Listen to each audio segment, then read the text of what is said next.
This episode is brought to you by HighSpots.com. HighSpots.com is the leading provider of professional wrestling and mixed martial arts merchandise. From wrestling boots to wrestling DVDs, wrestling action figures to title belts, HighSpots.com has the largest selection of wrestling merchandise. Go there right now with our link, tinyurl.com/STS HighSpots. STSHIGHSPOTS. Shop there with that link. It won't cost you any extra, but it will help support this podcast. Have you listened to episode 25? It's part of our Wrestling with the Stars series with my old buddy Austin Idol. He talks about Bob Eaton, Rick Steiner, Scott Steiner, Bill Dundee, Jerry Lawler, and more. Download, listen, here's a clip. Here, a Big Daddy Cool Diesel, you actually wrestled Kevin Nash. So give us a story about Kevin Nash real quick.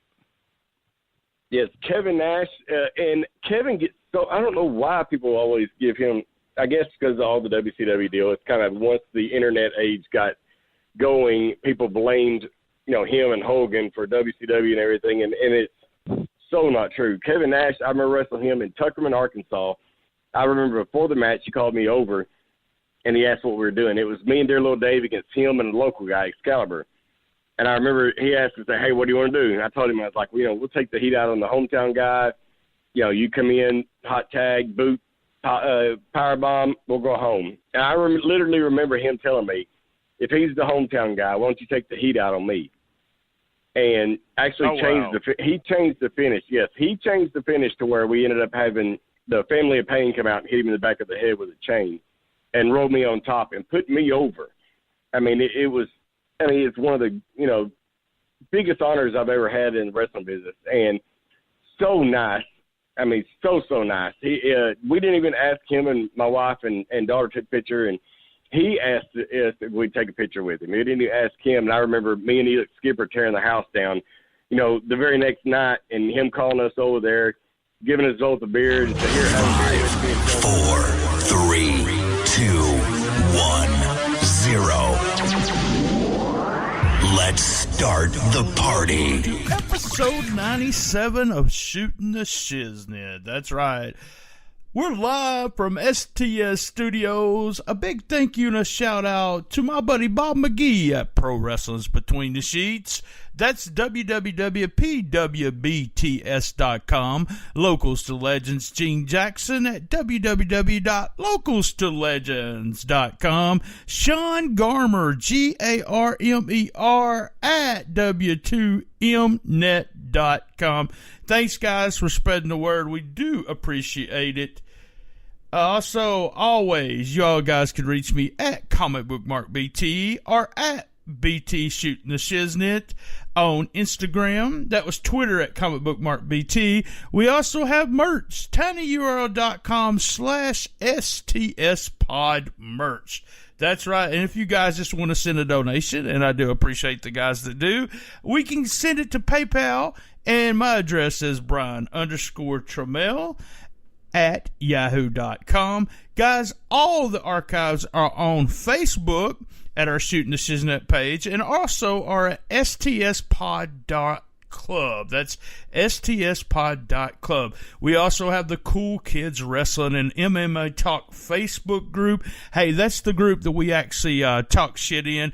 By the way, you can join, but you have to ask. If you're an asshole, we kick you out. All right? So you can listen to us on iTunes, Stitcher, Player FM, SoundCloud, Pod Paradise, Spreaker, guys. Everywhere you can listen to us. And a big shout out to my podcast bros. That's Suplex City Limits, Creative Control, Who's Right Podcast, which isn't a wrestling podcast, but one of my favorites, P3 Radio with my buddy Max over there. And I just want to put over the Keeping It 100 Patreon site. That's right. You can listen to a roundtable that I was involved in, and they have all kinds of stuff there for just $1 a month. That would be www.patreon.com/Conan. So, guys, you know what time it is. It's time to get on with the show.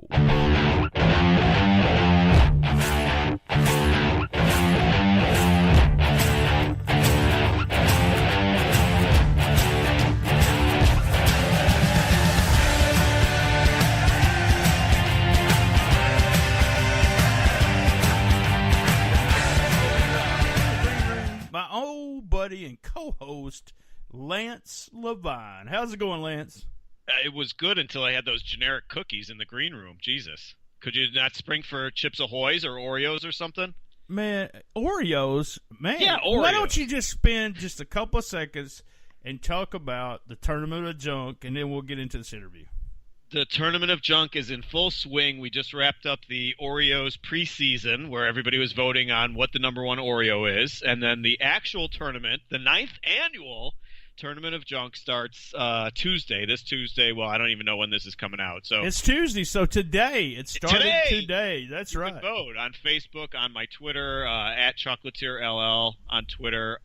We're doing the top, let's see, 4 regions of junk food, and we narrow it down to the winner. The king of all junk food will be narrowed down just like an NCAA bracket voting. And so on the same day as the NCAA championship, we'll have the king of junk food. So who knows? It'll be Fritos or Oreos or Chips Ahoy or Pepsi, or who knows what it'll be this year. You'll have to find out what the brackets are and vote every day. Can you remember who won like the last couple of years? I was trying to figure that out the other night. Let's see. Last year, oh man, it was it Doritos? I think it was Doritos. The year before that, it was Wendy's, and that put people in a tirade because, like, Randy Smith thought it should be Arby's, and to this day, he still thinks it was Arby's. He's delusional. It was actually Wendy's. So over the years, we've had, let's see, Bacon was a back-to-back winner a couple years ago. Sliders and White Castle won one year. Doritos won the first year. We've had a lot of fun with it. So we just, like I said, it's just for fun. It's just for getting people's minds off of serious shit. And we have way too much serious stuff in our lives. So this is just something fun to do to have some fun with. And you can possibly win the randomly drawn $50 worth of junk food and the Shootin' the Shiznit t-shirt this year. That's right. And also, Lance, you'll be with me this Thursday also, so we'll have an update on the Tournament of Junk. That's right. I get excited. Did you hear me? Update on the tournament. First couple of rounds will be in the books by that point. Awesome. Yep. All right, okay. You're on here with our Dirt Sheet series, and I just want to talk to you about Chokehold. I know it was one of my favorite of the bunch, and it was different, and thank God it wasn't the same old like always. But let's start. You know, there's some things I don't know, so I'm gonna talk to you just like I was talking to JD. Hey, baby. No, I mean, you know, JD's the handsomest guy in fanzine. So yeah, if I could be second, that's fine. Him and Zinger probably have a tie for first, but I'll just take second or third. That'd be fine. Well, JD gets the nod because he's got that southern wang, you know, and that southern twang. Twang and wang, yeah. Yeah. But I mean, when did you start? And I don't know the answer to this. We're friends, but when did you decide? Hey, I'm a wrestling fan. Oh, a wrestling fan. That question caught me off guard. Wrestling fan was about 83. Yeah, 83. I think I got into it a little late compared to everybody else, even though we're all roughly about the same age. I think I got into it a little bit late. I actually grew up in Florida, and I was in southern Florida, like Miami, and I just could not care less. I was watching baseball and doing all the other kinds of stuff that kids do in the late 70s. And I had right there, if I think back on it, Dusty Rhodes and Kevin Sullivan and all this great stuff going on in Florida at the time, and I had no idea. I wasn't a fan at all. I didn't get into it until 83. And I was watching. I was on vacation in some relatives' houses in near LA. And I was on the couch, had nothing to do. I'm flipping around the channels, and I flip on USA, and it's like Backlund and Slaughter beating the shit out of each other. And I'm like, what the fuck is this? This is exciting. This is really cool. And I was sucked in. At that moment, I was sucked in, and never to escape its hold. So I've been watching it and an enormous fan of it ever since, like I said, about 83. And you hadn't had one of those, because we talk about this, where everyone has that period where they lay off and they don't watch wrestling. Have you ever had that, 3 or 4 years? No, I hear that from all of you guys. I hear, like, almost everybody that I've been friends with for a long time, that at some point they just drift away. They can't watch it anymore, whether it's, WWE's writing or creative, or they just burn out on it. And I've never burned out on it for whatever reason. I've just always stuck with it. I mean, there's obviously peaks and valleys, and there's periods where the product is phenomenal, like last year, going into this year. And there's other times where, WWE is just boring as hell. But yeah, no, I've always stuck with it. There's always been something that I've found that I'm, enthralled by. That's awesome let's start with this because from you getting the Wrestling Observer newsletter, which would lead to you doing a newsletter also. But when did who told you about the Wrestling Observer newsletter? Wow, some good questions. I was at an indie show here, and it was a guy who was a referee. I don't know how we started talking, but we started talking because, like you've mentioned it a few times, you always knew that it was fake. You just didn't know how they were doing it. I mean, I was at least old enough where I'm like, yeah, I know it's fake, so I knew it. And so somehow I was smart enough that I was able to at least maintain intelligent conversation with a lot of the employees. And so I started talking to this one guy who was a referee. It turns out his brother was like the sports editor for the local newspaper. And so we started talking and we hit it off. And he's like, you should get this newsletter that comes out of California. It gives you all the details behind the scenes. And so because of Gary Gronke, referee Gary Gronke, for you Chicagoans that might remember him, he turned me on to the Observer. And at that time, that was when Dave was doing it. It, like, compared to what it looks like today, it might as well have been in crayon, for Christ's sake, because it was like that one, line going across the whole page, and it was badly Xeroxed and everything. And I'm sure Dave probably looks back on it like, oh my God, I did that, compared to what it looks like today. And that really it when I got my first issue, I guess I got my first issue in it was the summer of, I graduated in 85, so it was the summer of 84. And I went back to school thinking that year that I knew everything about professional wrestling and I knew the big secret, Yeah. Yeah. But it was in all the other newsletters that you would get that was any other kind of, TV movies or B movies and stuff like that. They did a newsletter on everything. But the quality was never, that wasn't really the big deal. You know that it really was, it was what was there. And I got all kinds of stuff,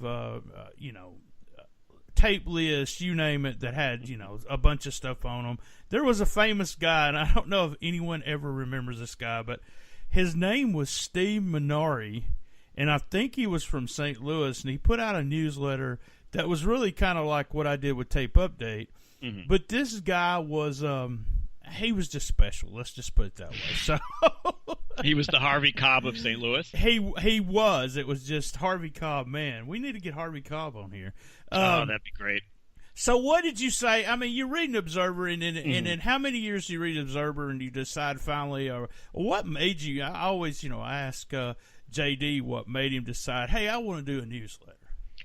Well, yeah, I think I started getting the Observer right around then, like 83, 84, somewhere in that range. So it's been like 30 years, of reading that stuff. So I've always been a writer. I've always loved to write. My father was a journalist, and I think I got the bug from him. And I've always loved to write. And so Meltzer, like, believe it or not, Meltzer I think he's such a great writer as well as a news whatever, discoverer, reporter, whatever.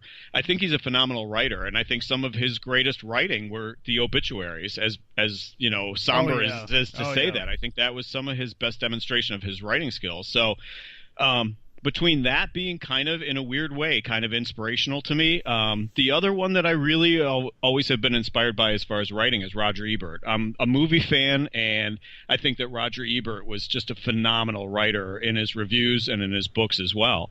And so I always had that writing bug, and I just said, I need an outlet. I need an outlet for my writing. And so I decided I was so fascinated by the whole business of wrestling that I could do a newsletter and have it be, roughly about 2/3 about wrestling. And then the other third I can do just other crazy shit, whether it was serious or musical or comedic or whatever. I just wanted to include other stuff in there. And fortunately, the readers knew from day one it wasn't going to be just about wrestling, that I'd work in other types of stuff, and they were okay with it. So it went well, and it was a lot of fun. I think the biggest thing that I took away from doing Choke for, I don't know what it was, like 5 years or whatever, the biggest thing that I took away are the friendships, and I mean, it's like guys like you that I've known for all these years, Zinger, my best friend in the world, Henriksen, we met through doing the newsletter and going to indie shows, and he had subscribed to it, and we ran into each other at an indie show in Chicago, and we've been friends for, 30 plus years. So I think that, like I said, even though the time came and went for the age of newsletters, and now, ironically, it's kind of morphed into podcasting as it turns out in wrestling. It is, yeah. And I think that definitely was the biggest takeaway from the years of doing Chokehold is the friendships that came along with it. And what you said, 5 years? That's just crazy. I didn't think it went that long, but I did mine for almost 2 years. I worked on Squared Circle with Jamie Ward there for a while. So we started the newsletter. You're doing something a little different. I would ask you why Chokehold, but hey, that's a wrestling thing. So I'm assuming that's why you went with Chokehold and no one else. That's all it was. That's all it was. It didn't have any kind of Pornhub connection or anything like that at the time. No, it was just that Pornhub. And actually, the logo, and I don't have one in front of me, but the logo was inspired by Kiss. It was like I really wanted to have some cheesy, Kiss-looking logo. The Kiss logo is always so iconic and famous, and it's never changed in all these decades of Kiss being, one of the top acts of the world in the world of music. And so the logo of Choke was basically inspired by Kiss. So. Yeah, we'll have to get if you guys are listening to this, you could probably find the cover shot there of this episode. We're going to try to have a cover shot of Chokehold. Yep. And so we started it, and were you doing all the writing by yourself? Did you do every issue by yourself, or did you have people that joined and everything? Every single bit of it was me, and it wasn't like I'm not bemoaning it. It was from the heart. It was all an act of, just totally wanted to do it. Yeah, it was just all mine. It was just a project that I wanted to do, whether it was the typing, the Xeroxing, the writing, the mailing, all of it. I didn't have anybody helping me out. It was fun, and I enjoyed it, But, I mean, like with everything else, real life came into play, and that's the reason why it kind of eventually faded away is because, you get married, you have kids, you have a job, you work 40 hours, you work 50 hours, you work 60 hours, and eventually you just don't have time, and even today, I mean, it's like we always bemoan that we don't have time for things, and that was the reason why Choke eventually just kind of faded out. It wasn't like I'm sick of this shit and I'm not watching wrestling anymore. It was never anything like that. It was just simply, just real life getting in the way. Yeah. Hey, I know how that is. Okay, we're going to take a quick commercial break, and we're going to be right back with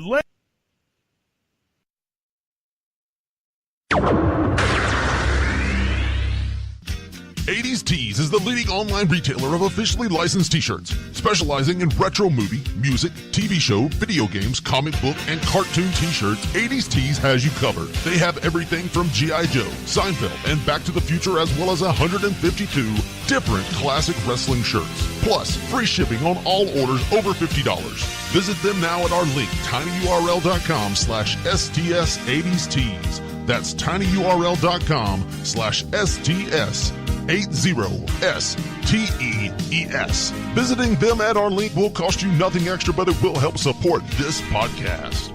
Now, back to the show.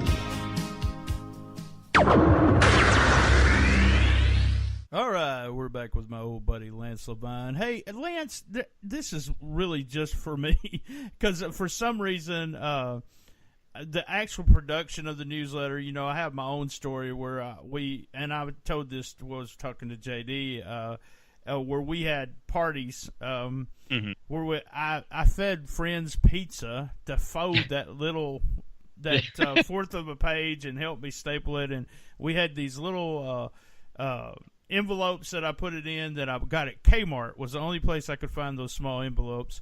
And so I would have a party in about 3 hours. We'd have them all, all the stickers, all the this, all of that on there.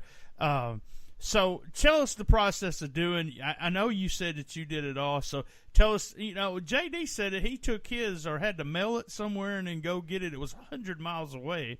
Oh, geez. So let's tell our process how you actually went from A to B making an issue. I guess I can't complain too much because, I mean, fortunately, being in Chicago, I had, outlets everywhere, and I had resources everywhere that I could turn to. So basically, I had this like a really cool, good electronic typewriter. It wasn't like the old school typewriter. I had a cool like keyboard typewriter. So I was able to edit it as I was typing it. I didn't have to just type it out and hopefully, white out stuff or anything like that. If they even still make white out, I don't know. But so I would type it out. I would create the stories, do interviews and stuff. I mean, that was one of the cool things too, is that this opened the doors for me to do interviews. And the two that really stood out in my head was that when we were putting this together today, is I had the luxury of interviewing Kerry Von Erich and Bam Bam Bigelow. And I'm like, wow. I couldn't even remember any of the other ones I did, but those two, who both are obviously no longer with us, I'm like, that was like one of the wildest and coolest opportunities that being able to say I did, because I was able to get through to them through Chokehold. So anyway, so I would type it all up, get everything done, and then literally go to Kinko's, run it all off, and then come back home with it, staple it, write out all the labels. I don't think I printed any labels. I think I literally wrote them all out, which was my arm would be falling off after each one of those. Staple it like the old Observer, where it would be stapled and then the stamp on the one side, and then literally throw them in the mail. So, I mean, it was a long process. It was like basically I'd work overnight. I'd do it, come home from work, type everything up. I mean, everything would be typed up throughout the course of the week, and then run it off and mail them out like on the night before I'd have a day off work. So it was basically an all-night affair. But like I said, it was a labor of love. I loved doing it. The payoff of it was things, like I said, like meeting you, meeting all the cool people, McAdam, Jamie, Meltzer himself, John Gallagher, so many great people in the business and in the fringe and the journalistic side of the business. Totally well worth it, obviously. I don't remember those interviews. That's awesome, because I know Kerry did something for Cassette Wrestling News, and we're going to talk about it in an upcoming episode also. But Kerry seemed to be, when it came to actually talking to newsletters and stuff, he wasn't shy about doing it, which is kind of weird. So I had I think he was already in WWE at the time, and they gave me a very small window of opportunity with him. I had like 15, 20 minutes, and I'm not going to say he was fully there, but he was a nice enough guy to me, and he totally, he was a little bit on the kayfabe side for sure, whereas Bam Bam Bigelow definitely was a little more open. And I had a little bit more freedom with him for whatever reason than I did with Kerry. But for whatever reason, Kerry was a little bit more guarded. So, but yeah, once in a lifetime opportunities. So, and let's talk about, because we talked about this, but tell us the cost of Chokehold, how to get issues of Chokehold, but tell us the cost, and then let's talk about how many subscribers we had. Totally kept it simple. It was $1 an issue. Subscribe for as many as you wanted. I didn't have any kind of, you have to, like Meltzer's complicated 3 a month, and some are doubles and some are singles. And I don't know how a 24 is a double when an 18 is a single, but that's his math, whatever. So it was $1 an issue, and they could subscribe for as long as they wanted. It was around it was like 300, 350, somewhere in that range as far as circulation goes. And like you and JD had talked about, I traded with a lot of you guys too. So, I mean, overall, it certainly wasn't a money-making venture. It wasn't done to drive income. I mean, I'd love for that to be a money-making, a career. But it was done, again, labor of love. It was just fun to do. So yeah, roughly 300 or so, but a chunk of those were trades, but I would make a few bucks here and there. At least it paid for itself, and it paid for the opportunities that I had as far as like interviews and concerts and different things that I got to go to. Yeah, I mean, that's with me, I mean, I gave away videotapes for donations, so right. I had a little bit of a side business when it came to mine, so it was well worth getting those issues out. So we talked about, me and JD, the famous people that were subscribers. Come on, so reveal who actually subscribed besides us. The biggest names off the top of my head were Mick Foley and Paul Heyman. There were probably a couple other ones. There were some people with PWI. I'm trying to think. You're catching me off guard with trying to come up with some of the names. The two most prominent that come to mind were Foley and Dangerously, or well, at the time, Paulie Dangerously, but Paul Heyman. So yeah, those would be the big two, I'd say. And did you ever know? I mean, how did Foley find out about your newsletter? We met in Memphis when we were all down there for the vaunted convention, the UAWF convention that lives on in videotape. So we met Mick then, and he and I stayed in touch ever since then, to this day. And so we met then, and I think he was just enthralled by the fact that there was a bunch of smart fans, which I don't know if it's still politically correct to call us smart fans, but there were a bunch of smart fans that loved his act and loved his, his efforts. And even though he was nobody at the time, he was just starting out in Memphis, and we hit it off. And smart guy, good guy, and we've been friends ever since then. So I mean, he just basically subscribed because we knew each other at the time. And he got pissed, believe it or not. Like, it was a match. It was one of the other things we did in Chokehold was I would go to house shows and just review house shows and review some of the pay-per-views and stuff. And I remember he got pissed at me because, oh man, I can't remember his match, but the match of the night that night for that house show was like Johnny B. Bad and Dallas Page. And I thought that was like the best match of the card. And I mean, I'm not saying it was like a 5-star match or anything, but of that house show, that was the best match.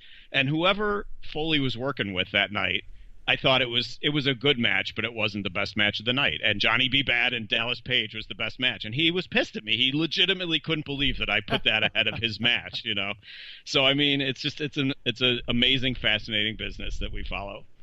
Tell us about your rating system. That's one of my favorite things about Chokehold. At first, when I started reading it, I was just like, man, why don't he just go with the stars? Man, he's such a, I mean, here I am getting, the first couple of issues and trading with you and thinking, what is this guy doing? This is so stupid. But after all the years, you still do it. I still do it, yeah, yeah. For sure. You'll do stars a little bit more than you do, but some people I know are looking when we're in the Cool Kids group there are wondering what the fuck are you doing when you put all the letters out there. So tell everyone about that.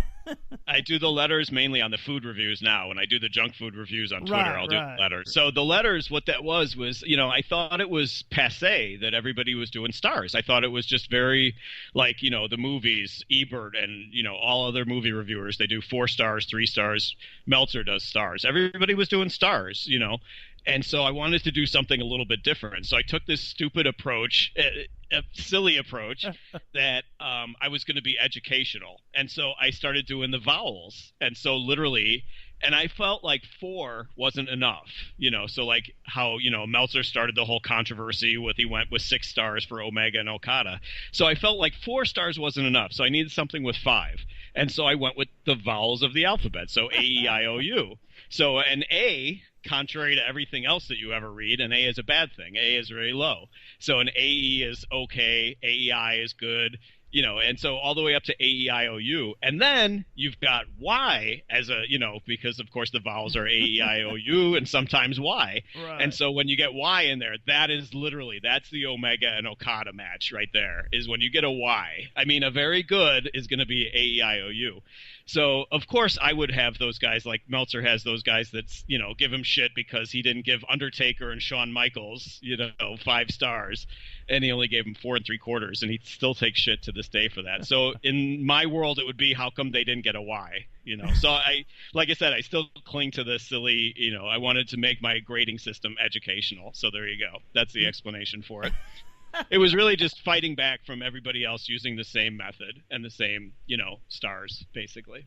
And that goes back to why, you're doing a newsletter, you have all these other newsletters, you're doing it because you like to write, but you also made it different. And that was that was what we had to do. We couldn't be, we couldn't be Meltzer at the time because Meltzer had all these, and then you had a guy like Wade Keller who did become the second Meltzer, right. And he worked hard to do it. Nothing, against Wade at all. But at the time, I remember one of the only reasons I got the torch was because he was giving a free colored picture. The picture, that's right. And Gallagher, too. Gallagher was doing the picture, too, at the forum. That's right. And but I'm gonna bring Gallagher on here, but his was but here Wade Keller, this young punk kid is what I always thought that he was going to take over Meltzer, or go against Meltzer. But he has his own niche, and Meltzer still does too. But remember, that was the only reason I was subscribing. I was like, man, if he quits doing those pictures, I'm done with Wade. I'm out. Trammell out. Or Trammell, either way. BT. So it's like you said, I wanted to create my own niche because I felt like, there was only one, even back then, there was only one Meltzer, and there was only one person that was doing it as well as he was. And now, obviously, look at what he's turned it into. So I think that there were enough Meltzer wannabes out there that were literally just doing the news. And I'm not ripping on Keller or Gallagher. I mean, there were enough people that were doing, just the presentation of the news and maybe a little bit of opinion. And I wanted to do something different. I wanted to do pretty much all opinion. And, there was no room for anybody else that needed to do the news because we already had our outlet for the news, So I wanted to do opinion. I wanted to do music. I wanted to do movies. I wanted to do some fictional, comedy stuff that I could put together. So, I mean, I just packed in stream of consciousness, whatever came to mind in that particular episode and issue. And we did that, and it worked. It was fun. Right. Oh yeah. So we're right at the near ending time. So my last question here. Let's if you had, what was the biggest thing that you took away from Chokehold? If we said, okay, you ended it on a good note. You didn't quit, viewing wrestling, but you had to explain Chokehold to somebody in the far, far future. What would be the biggest thing that you took away from Chokehold? I mean, I think I've already given away the friendships for one, and just all the fun that I had doing it. It opened up so many doors, like just the opportunities that I had. I ended up, for a while, I quit my full-time job because I wanted to devote myself to writing. I thought I was having so much fun doing it, and I was getting to do other kinds of freelance writing for like magazines and newspapers and stuff, and I really wanted to devote myself to it. So I think the fact that people liked it and people responded to it and I got positive, feedback about it gave me the strength and the guts to go for it in terms of other types of writing, like writing the book that I'm working on, the music book, and so on. And so I think that was the biggest takeaway for me, aside from obviously the lifetime friendships, was the fact that it emboldened me, as they would say on The Simpsons, to go for it and to just, put my thoughts in writing and just, hope that there's going to be people that appreciate what I put together. And it worked. Yes, it did. It was one of my favorite, I had probably got, and this is not overestimating, but with wrestling ones plus all the other ones that I got, I probably got easily 25 to 45. I mean, wow. Fanzines a month. I was just into it and had them stacked up. I was always so far behind. I'd read sci-fi, wrestling, music, you name it. I want to thank my guest, and he's going to be my co-host this Thursday at Cool Kids Countdown, Lance Levine. Thank you to listeners for listening and downloading. We want to thank our sponsors, and we will be back here, same bad time, same bad channel, for the best little wrestling podcast in the business. Love his grandma. Love my grandma. Love your grandma. Love my mama. With this new love my cousin. This new microphone's real phallic. I feel like I'm washing my hands of this. I'm washing my hands of this. I have nothing to do with this, fans. I feel like I'm like, being no, you don't feel anything. No, just stop when I feel. No, that's it. Gone too far.